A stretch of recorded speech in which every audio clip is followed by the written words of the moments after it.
અલથાણની આશીર્વાદ વિલામાં રહેતા અને પાંડેસરાની જલારામ સોસાયટીમાં ક્લિનિક ચલાવતા સવેલના 60 વર્ષીય નિવૃત્ત તબીબ ડોક્ટર જીતેન્દ્ર પટેલને નકલી પોલીસે તેમની પાસે ડિગ્રી નથી તેમજ ગેરકાયદે ક્લિનિક ચલાવે છે કહીને માર માર્યો હતો.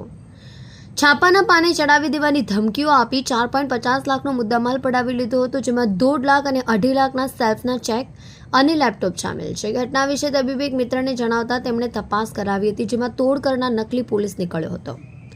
ડોક્ટર જીતેન્દ્ર પટેલની ફરિયાદને આધારે પાંડેસરા પીઆઈ એચ.એમ. ગઢવી અને ટીમે 37 વર્ષીય હિતેશ પ્રવીણ પટેલ હજીરા, 24 વર્ષીય હર્ષિત અતુલ દિહોરા અડાજણ, 34 વર્ષીય રાજેન્દ્ર વાજા અડાજણ અને 27 વર્ષીય ધ્રુવાંગ સૌનૂર ઓલપાડની ધરપકડ કરી મુદ્દામાલ કબજે લીધો છે. અલથાણમાં રહેતા વૃદ્ધ તબીબ ડોક્ટર જીતેન્દ્ર પટેલને ત્યાં ડીસીબીના નામે તોડ કરવાની યોજના અન્ય તબીબને ત્યાં કમ્પાઉન્ડર તરીકે નોકરી કરતા રાજેન્દ્ર વાજાએ બનાવી હતી. અન્ય આરોપી હર્ષિત દિહોરા એમઆર તરીકે એક દવાની કંપનીમાં નોકરી કરી છે, જ્યારે આરોપી હિતેશ પટેલ અને ધ્રુવાંગ સૌનૂર ફોન પેમાં નોકરી કરી રહ્યા હોવાનું પોલીસે જણાવ્યું હતું.